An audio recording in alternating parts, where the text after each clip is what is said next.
하나님 말씀 마가복음 8장 14절에서 26절입니다. 우리 22절에서 26절만 봉독하실까요? 22절에서 26절입니다. 마가복음 8장 22절에서 26절입니다. 함께요.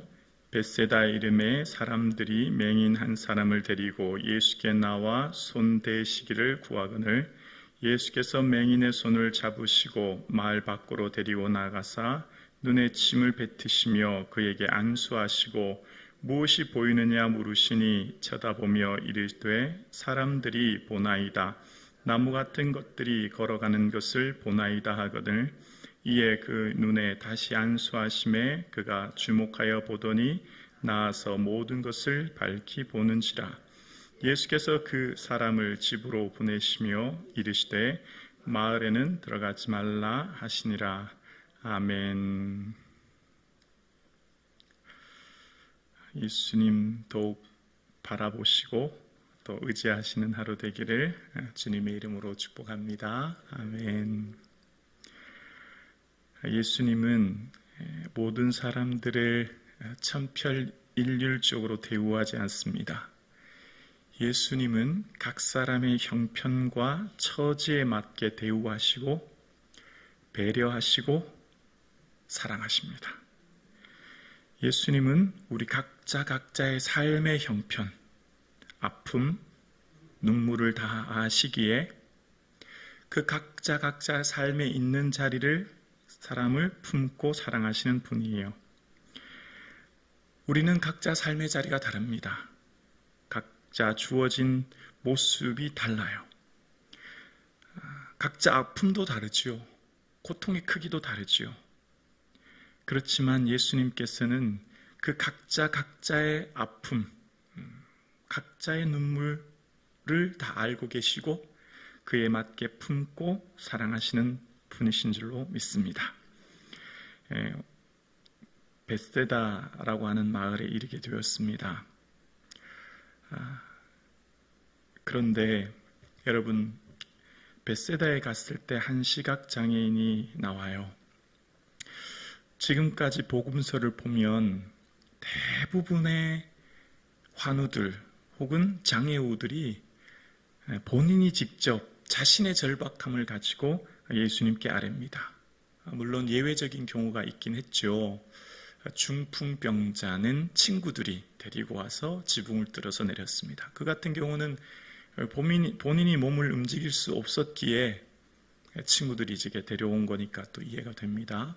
자, 그런데 대부분 장애우나 또 질병을 가진 사람들은 자기 자신의 절박함으로 예수님께 직접 찾아오는 경우가 일반적인 경우입니다. 자, 그런데 오늘 22절에 보면 이렇게 시작합니다.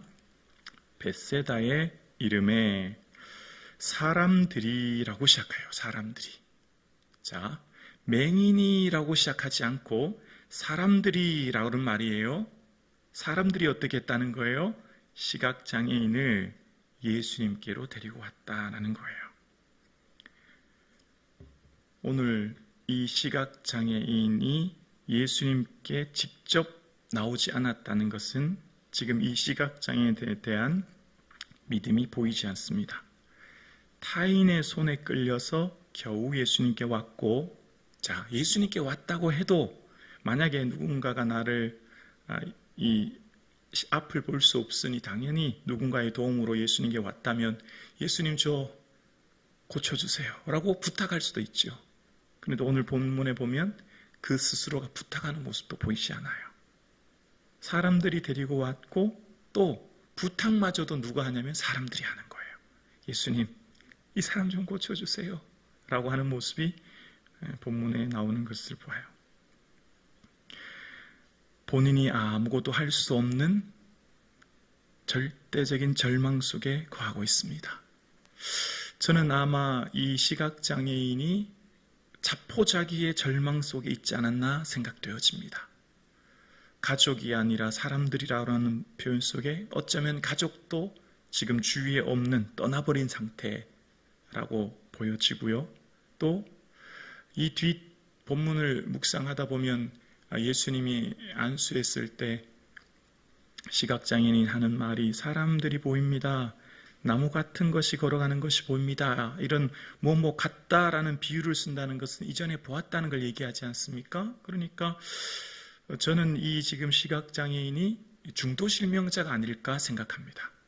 그러니까 지금 인생을 살 때 어떤 사건으로 혹은 사고로 혹은 질병으로 시력을 잃었는지는 알 수 없지만 갑자기 앞을 볼 수 없게 된 거예요. 그 절망감이 얼마나 컸겠을까요? 그런데 지금 이 사람을 데리고 온 것은 다른 사람들인 것으로 보아 가족도 보이지 않아요. 앞을 볼 수 없는 그 절망, 가족마저 사라진 아픔, 내가 살아서 뭐하나? 내 인생 여기서 더 살아가서 뭘 바라볼 수 있겠나?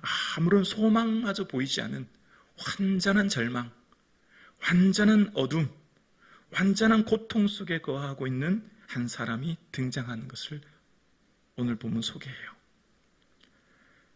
그 사람들이 예수님, 이 시각장애인이 사람들의 손에 이끌려서 이곳에 옵니다. 어쩌면 이 시각장애인은 제 말씀을 묵상하면서 생각에 사람들이 데리고 왔다라는 표현 속에 이 시각장애인이 오랫도록 이 자리에 있었고 그가 자라온 시간, 삶의 아픔을 주변의 사람들이 지금 지켜보지 않았겠나. 그래서 너무너무 마음이 안타깝고 불쌍해서 예수님께 데려오지 않았겠나. 그런 생각을 합니다. 자, 그때 이제 예수님의 반응이 나와요. 23절에 보면 예수께서 맹인의 손을 잡으시고 마을 밖으로 데리고 나가사라고 얘기합니다. 예수님께서 맹인의 손을 잡으셨어요. 그의 손을 잡고 조심조심 걸어가자. 이복에 조심조심 걸어. 앞에 돌덩이가 있네. 왼쪽으로 가야 돼. 그렇지. 자네 이름은 뭔가? 그래. 김아무개. 그동안 많이 힘들었지? 얼마나 많이 아팠어? 라고 하면서 마을 밖으로 가면서 예수님과 이 시각장애인은 많은 대화를 했을 것 같아요. 그리고 조심조심해. 앞에 돌덩이가 있네. 웅둥이가 있어. 조심해. 이렇게 하면서 마을에서 마을 밖까지 얼마나 거리인지는 모르겠어요. 또 얼마나 시간이 걸린지는 모르겠지만 둘만의 특별한 만남이 이루어지고 있어요. 시각장애인과 예수님만의 둘만의 대화. 그래, 그동안 얼마나 외롭고 힘들었는가. 그동안 얼마나 아팠어 라고 하는 그 대화가 이루어졌을 거라 생각됩니다.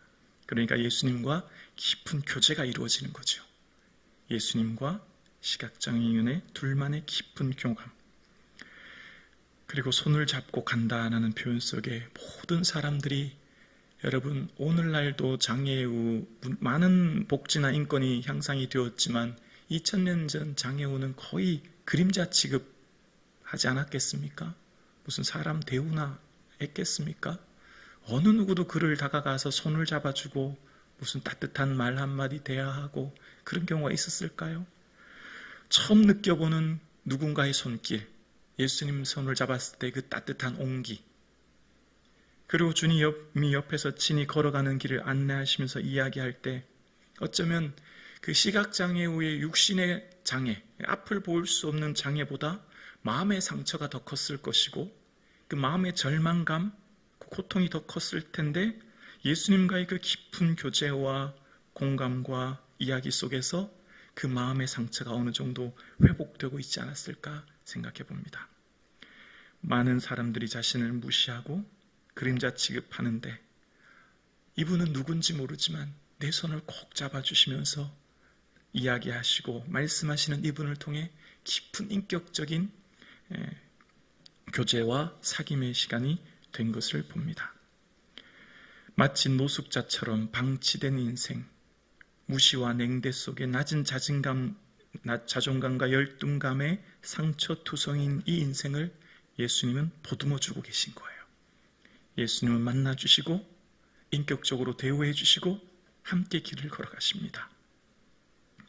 예수님께서 오늘 본문을 보면 믿음대로 되라 이런 얘기가 없어요.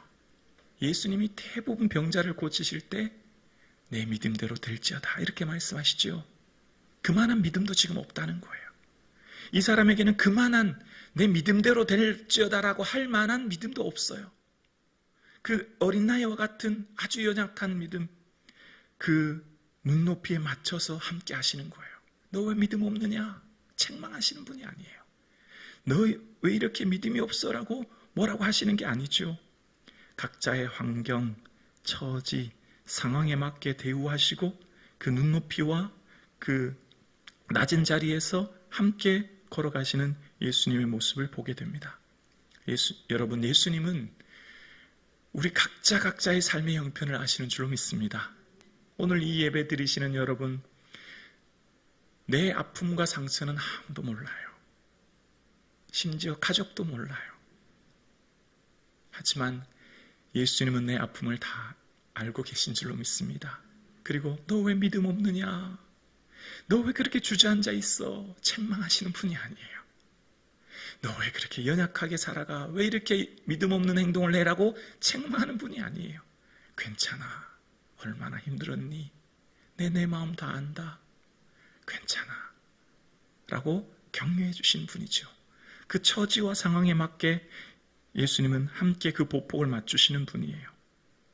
그러면서 당시 치료제로 여겼던 그 침에 효과가 있다고 생각했던 것처럼 그 침을 뱉으시면서 이제 안수하시죠.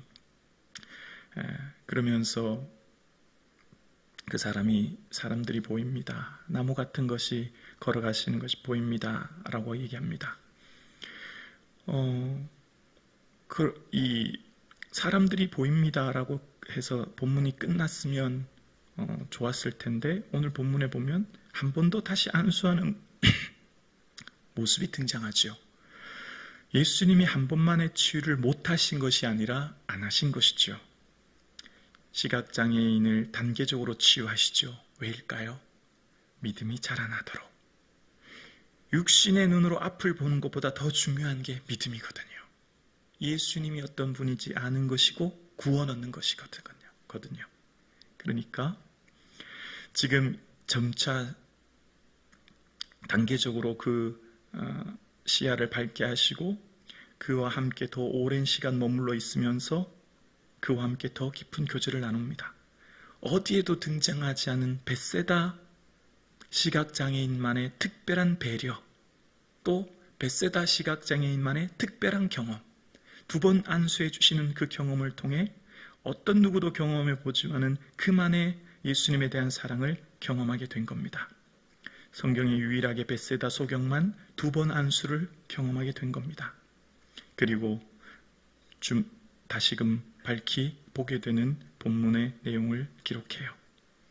시각장애에 대해 육신의 장애보다 더 중요한 그 근원적인 믿음이 중요한 것을 예수님은 아셨기에 예수님이 어떤 분인가를 말씀해 주시고 깨닫는라 구원 얻는 것이 더 중요한 걸 아셨기에 육신의 장애보다 영혼의 장애가 더 큰 문제인 걸 아셨기에 그와 오랜 시간 함께 머물러 있으면서 교제하시면서 말씀하시면서 그와 함께 하시는 예수님께서는 그의 믿음을 자라나도록 인도해 주시고 그 상황에 맞게 함께 해주시는 예수님의 사랑을 보게 됩니다. 오늘 함께 예배드리시는 사랑하는 성도님, 예수님 어느 누구도 알지 못하는 나의 아픔과 상처를 아시기에 주님께 내 마음을 아랠 때 주님께서 위로해 주시고 격려해 주시고 또한 그 모든 문제를 해결해 주시는 분이 좋으신 우리 주님이신 줄로 믿습니다. 오직 주님만 바라보시고 나아가실 때 주님이 주시는 위로를 누리시는 이 아침 되기를 주님의 이름으로 축복합니다.